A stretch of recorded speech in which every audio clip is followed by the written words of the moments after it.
दोस्तों कैसे हो आप सब। आई होप आप सब बहुत अच्छे होंगे। तो आज हम एक नए कवि के साथ में फिर और आज हमारे रीतिकाल के 7वें कवि हो जाएंगे। और फिर कल अपने पद्माकर हो जाएंगे। लास्ट कवि हैं जो कि श्रृंगारी वृक्ष के बहुत ही प्रसिद्ध कवि है अपने पद्माकर, वो हो जाएंगे कल अपने रीतिकाल कंप्लीट। रीतिकाल के अंदर रीतिबद्ध कवि कंप्लीट हुए हैं, बिहारी हो गए, रीतिसिद्ध हो गए अपने। फिर अपन पढ़ेंगे रीति मुक्त कवि जिन्होंने स्वच्छंद प्रेम की रचना की है, स्वच्छंद प्रेम का वर्णन किया है। तो आज अपन पढ़ेंगे अपने कवि हैं देव। अपने 7 नंबर के कवि हो जाएंगे आज देव। देखो मैं ये नंबर इसलिए लगवा रही हूँ क्योंकि अगर ना आपको एग्जाम के अंदर पूछ ले कि भाई 4 कवि दे देते हैं, उनमें से पूछ लेते हैं कि भाई कालक्रम के अनुसार ये कवि बताइए, इनको कालक्रम के अनुसार जमाइए। तो आपको कंफ्यूज नहीं होना, आपको ये याद रखना है भाई पहले अपन ने कौन सा कवि पढ़ा था, फिर कौन सा पढ़ा था, फिर कौन सा पढ़ा था। आपको इस हिसाब से याद रखना है। अगर आपको कालक्रम भी याद नहीं रहेगा, इनका जन्म भी याद नहीं रहेगा, फिर भी आप उस क्वेश्चन को आपके 2 नंबर पक्के हो जाएंगे। तो आज हम सिर्फ मात्र 10 मिनट के अंदर आपके 2 नंबर मैं आपके कंप्लीट करवा दूंगी। तो आपको कम मैटर पढ़ना है, नंबर ज़्यादा लाने हैं, तो क्लास को ज़्यादा से ज़्यादा शेयर करना और अपने मेरे साथ जुड़े रहना। क्योंकि एग्ज़ाम तक मैं आपका सारा जो सिलेबस है वो यूट्यूब पर उपलब्ध करवाने की कोशिश करूँगी। और उसके अलावा जैसे ही आपका एग्ज़ाम आएगा उससे पहले अपन यूट्यूब पे प्रश्नोत्तरी भी करेंगे, अपने साहित्य की करेंगे, काव्य शास्त्र की करेंगे और व्याकरण आपके चल ही रही है। तो शुरुआत करते हैं अपने देव की। तो देव, इनका जो पूरा नाम मिलता है ना, पूरा नाम, इनका पूरा नाम मिलता है देवदत्त। इससे लिख देती हूँ मैं,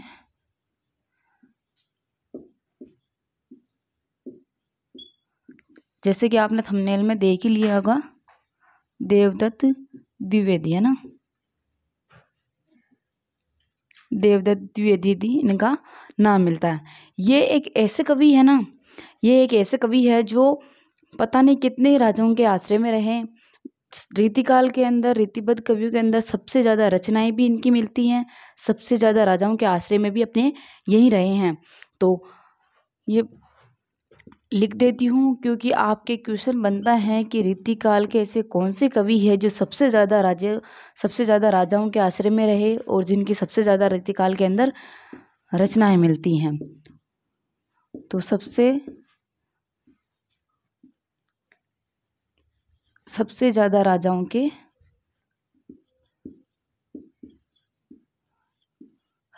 के आश्रय में रहे हैं ना।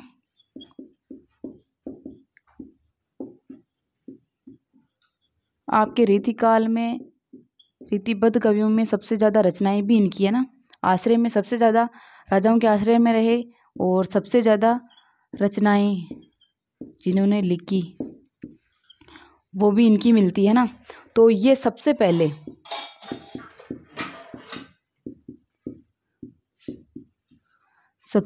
एक मिनट, सबसे पहले अपने जो औरंगजेब है ना,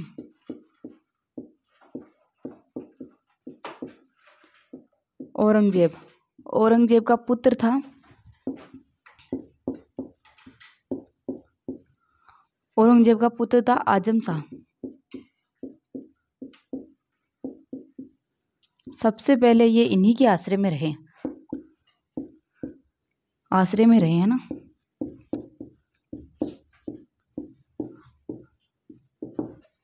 सबसे पहले औरंगजेब का पुत्र था आजम शाह, जिसके आश्रय में ये रहे। सबसे पहले पूछ लेता है एग्जामिनर, है ना, हल्के में मत लेना। आप जिस चीज़ को हल्के में लोगे एग्जामिनर उसी को पूछेगा ना। तो और इनको जो संतुष्टि मिली है ना, जैसे अपने गांव के अंदर रिवाज होती है कि जो महिला होती है पता नहीं एक जगह से कितनी जगह वो जाती है, पर उससे संतुष्टि एक जगह ही मिलती है आखिरकार में। फिर वो सोच लेती है भाई अपने को तो यहीं रहना है अब, तो जहाँ शादी करते हैं वहाँ नहीं रहती है, फिर उसके अलावा वहाँ चली जाती है। वैसे ही ये ऐसे थे जो अनेक राजाओं के आश्रय में रहे, पर इनको जो संतुष्टि मिली ना,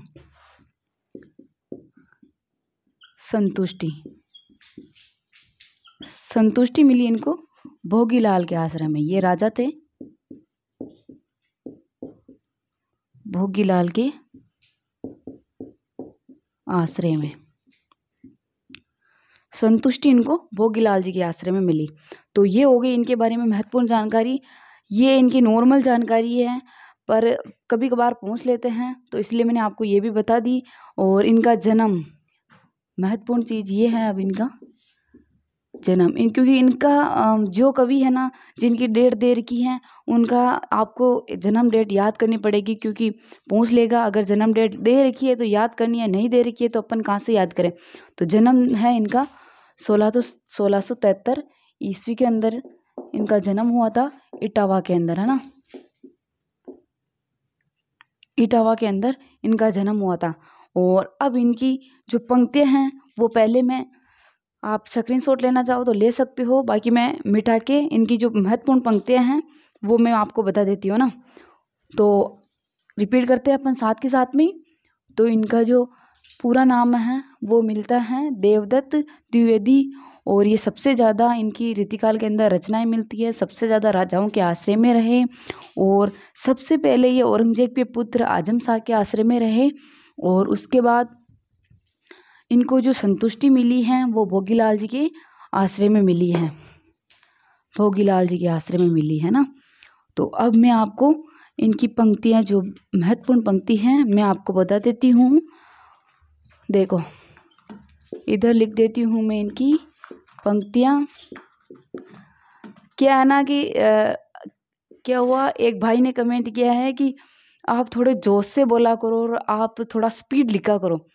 तो वैसे ही आप लोग शायद मेरी क्लास को, मेरी क्या किसी भी क्लास को 2 की स्पीड से तो कम में नहीं देखते होंगे। इसलिए बहुत सारे बच्चे ऐसे हैं जिनको जल्दी में समझ में नहीं आता, इसलिए मैं धीरे बोलती हूँ। और रही बात जोश की, तो अभी क्या है, सर्दी है तो वैसे ही आवाज़ गूंजती है, तो इसलिए मैं ज़ोर से नहीं बोल सकती हूँ।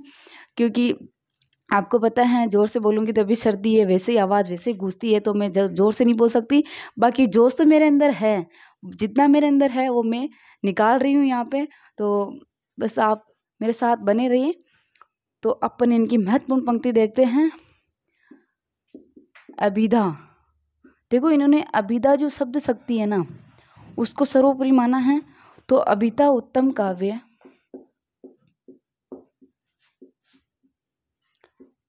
अभिधा उत्तम काव्य, अभिधा उत्तम काव्य मध्य लक्षणा लीन,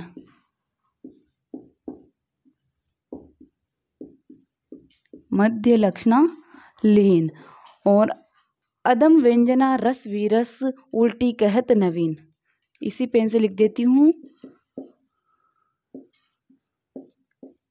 अदम व्यंजना, अदम व्यंजना रस वीरस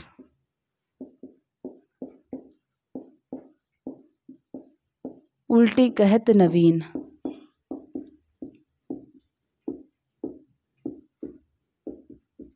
देखो ये नवीन है ना, ये नवीन, ये आपका नंबर काट सकता है, तो आपको ध्यान रखना है। बहुत सारे मेरे ऐसे भाई बहन हैं जो क्या करते हैं, नवीन, नवीन को देखते ही ये सोचते हैं कि कोई होगा नवीन नाम का लेखक, तो ये नवीन कर आते हैं। तो आपको नवीन नहीं करना है, क्योंकि ऑप्शन में तो आपको ऑप्शन यही मिलेंगे जो इस लाइन के अंदर आपको वो शब्द ही मिलेंगे जो आपको कंफ्यूज कर सकते हैं। तो आपको नवीन नहीं करना है। ये अपने देव की पंक्ति हैं। इसके अलावा इनकी एक और पंक्ति मिलती है, अखियाँ मधुनी भई, अखियाँ, अखियाँ मधुनी भई।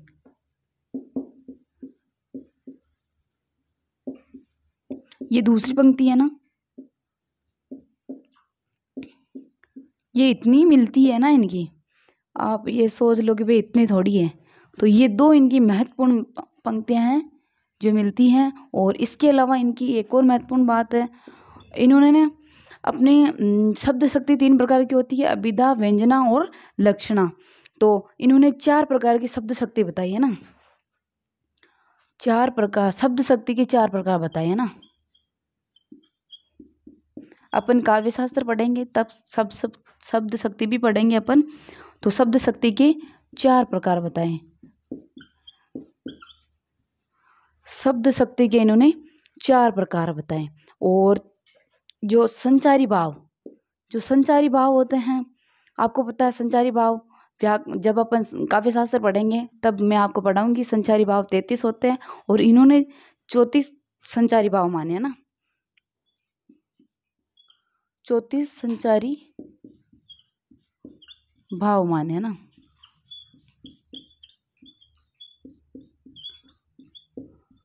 और इन्होंने जो 34वां संचारी भाव माना ना, वो माना है छल को। लेकिन विद्वानों ने इसे स्वीकार नहीं किया। और विद्वानों ने इसे किसका रूप माना? विद्वानों ने इसे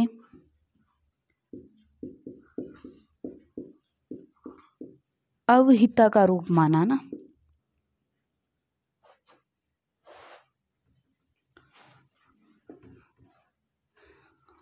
अवहिता का रूप माना। विद्वानों ने इसे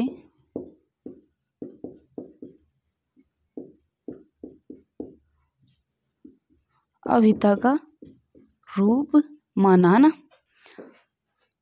तो ये हो गई इनके बारे में महत्वपूर्ण जानकारी। और इन्होंने 34वां संचारी भाव छल को माना।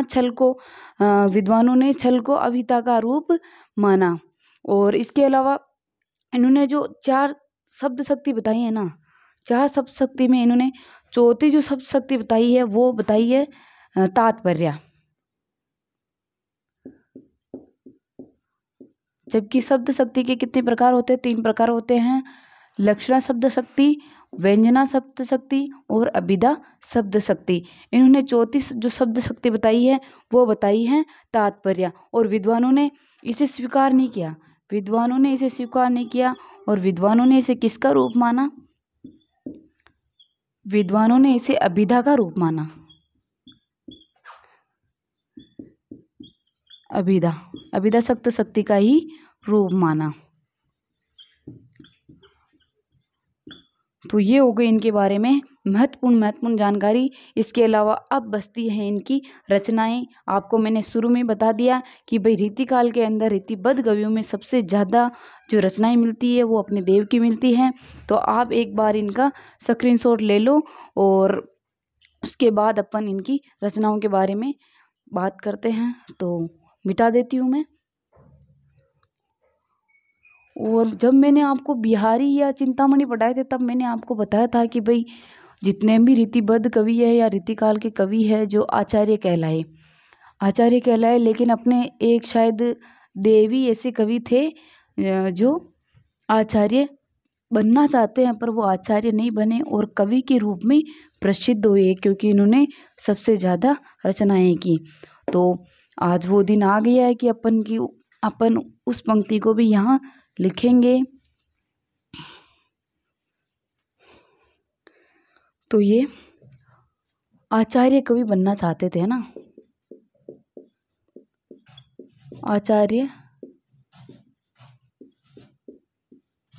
बनना चाहते थे ना।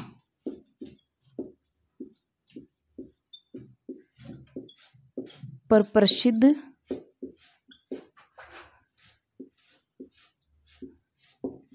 कवि के रूप में हुए है ना।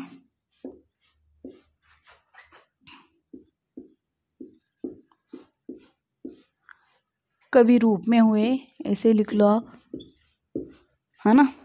तो अब अपन इनकी रचनाओं के बारे में बात करते हैं। रचनाएं देखो, इनकी जो पहली रचना मिलती है ना वो मिलती है भावविलास।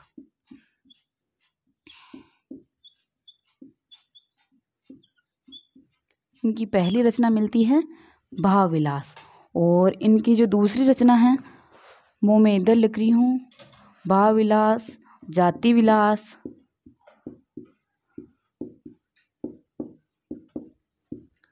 रस विलास। आप कमेंट में लिखो कि भाई रस विलास अपन ने पहले कौन सी रचना किस कवि की पढ़ी थी। रस विलास इससे पहले भी अपन ने पढ़ ली थी।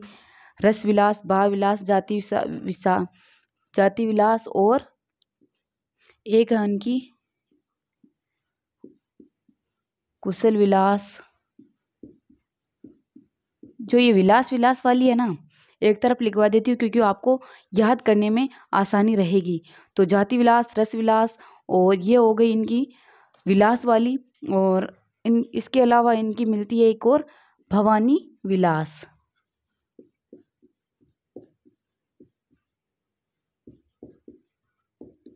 ये हो गई इनकी 5 रचनाएं, 4 रचनाएं, 5 रचनाएं हो गई ना। विलास विलास वाली इनकी 5 रचनाएं आपको याद रखनी है। और इसके अलावा जो इसका जो इन्होंने जो इसकी रचना की है ना, वो आजम शाह के आश्रय में रहकर की थी, है ना।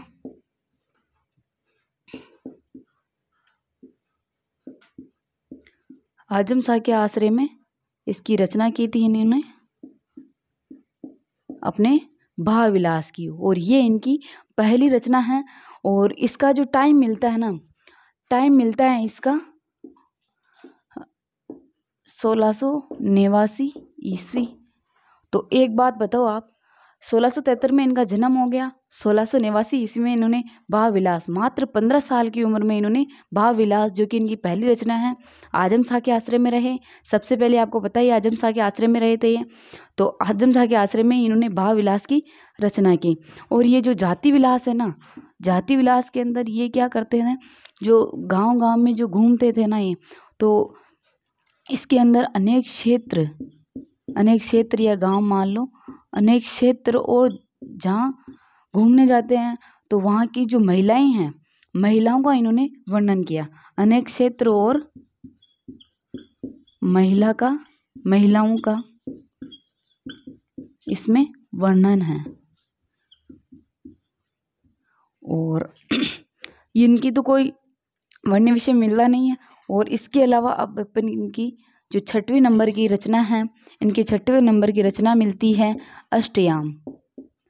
अब देख लो, अष्टयाम मैंने आपको पहले बताया है, विठल दास जी के द्वारा अष्टयाम की स्थापना की गई है, जिसके अंदर उनके 8 कवि हैं, पर उसके अंदर भगवान के 8 पैर की सेवा का वर्णन है। लेकिन इसके अंदर वो नहीं है, आपको कंफ्यूज नहीं होना है। इसके अंदर आप मोस्ट लगाकर, या फिर आप अगर कंफ्यूज हो सकते हो तो आप कुछ भी अलग सीन लगा लो, भाई इस रचना पर अपन कंफ्यूज हो सकते हैं। इसके अंदर आपको याद रखना है, इसके अंदर जो इसका वर्ण्य विषय है वो है नायक नायिका की 8 पहर की क्रीड़ाओं का वर्णन है। 8 पहर की 8 पहर यानी 24 घंटे की क्रीड़ाओं का इसमें वर्णन है। क्रीड़ाएं मतलब छोटे बालक के रूप में लेते हैं तो वो खेलने कूदने की होती है, पर नायक नायिका का तो आपको ही पता होगा। तो नायक नायिका की 8 पहर की जो क्रीड़ाओं का वर्णन है वो अष्टयाम है। अष्टयाम अपने देव की, तो देव के अष्टयाम में नायक नायिका की 8 पहर की क्रीड़ाओं का वर्णन है। जबकि विठल दास जी के अष्टयाम के अंदर भगवान के 8 पहर की जो सेवा होती है उस सेवा का वर्णन है। तो आपको कंफ्यूज नहीं होना, याद रखना है। और इसके अलावा इनकी जो रचना मिलती है वो मिलती है 7 नंबर लगा लो, देव शतक। और इसके अलावा इनकी मिलती है देव चरित्र। ये होगी इनकी महत्वपूर्ण रचना, देव चरित्र, देव शतक। और इसके अलावा इनका एक नाटक भी मिलता है, देव माया प्रपंच।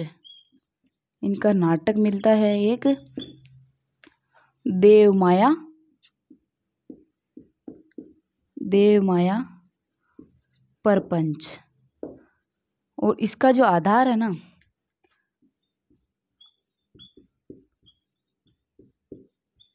इसका आधार है अपने प्रबोध चंद्रोदय।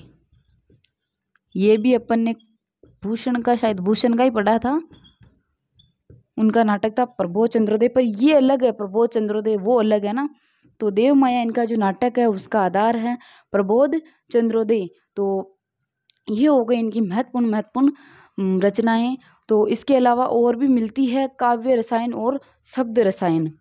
8 नंबर लगा के लिख लो आप, 8 नंबर या 10 लगा लो, क्योंकि ये नाटक भी आपको नंबर पे याद रखना पड़ेगा।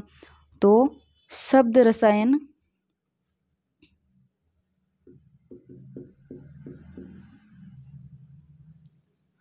शब्द रसायन, ये इनकी रचना मिलती है। और ये हो गई इनकी महत्वपूर्ण रचनाएं। तो अपन एक बार मैं आपको रिवीजन करवा देती हूँ, क्योंकि इनकी रचनाएं बहुत इंपॉर्टेंट है, आपको पूछ लेते हैं तो एक बार रिवीजन बनता ही है, क्योंकि आपको याद करना है। तो इनका जन्म 1673 ईस्वी में हुआ था, और ये आचार्य बनना चाहते थे, लेकिन ये कवि के रूप में प्रसिद्ध हुए, आचार्य नहीं बन पाए। और इनकी जो महत्वपूर्ण रचना है वो पहली रचना है जो आजम शाह के आश्रम में इन्होंने लिखी थी, 1689 ईस्वी इसका टाइमिंग है। और जाति,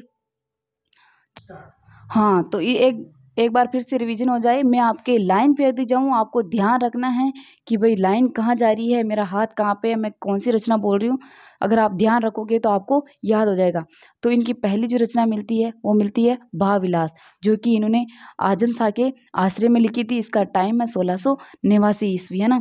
और इसके अलावा इनकी जो दूसरी रचना है वो है जाति विलास, जो जब ये अनेक क्षेत्रों में गए थे तो उन क्षेत्रों का वर्णन मिलता है इसके अंदर, और महिलाओं का भी, वहाँ की महिलाओं का भी इसमें वर्णन है। इसके अलावा इनकी रचना है रस विलास, इनके अलावा इनकी रचना है कुशल विलास, और इनके अलावा इनकी रचना है भवानी विलास, और इसके अलावा इनकी रचना है अष्टयाम।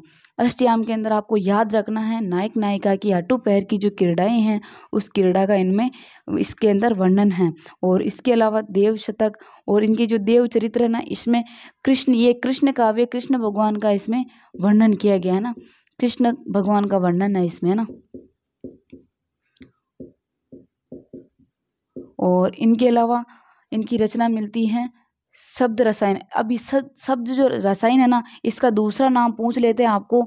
इसका दूसरा नाम है काव्य रसायन, है ना। आपको पूछ लेते हैं, शब्द रसायन का दूसरा नाम है काव्य रसायन। और इसके अलावा इनकी जो एक और रचना मिलती है वो मिलती है सुजान विनोद। तो मैं यहाँ लिख देती हूँ 11 नंबर लगा के, सुजान विनोद। और एक और इनकी रचना मिलती है आपके सुजान विनोद प्रेम चंद्रिका, जो कि इनकी मोस्ट रचना है प्रेम चंद्रिका। इनकी सबसे ज़्यादा बहुत बार पूछ ली गई है एग्ज़ाम में, तो आपको याद रखनी है।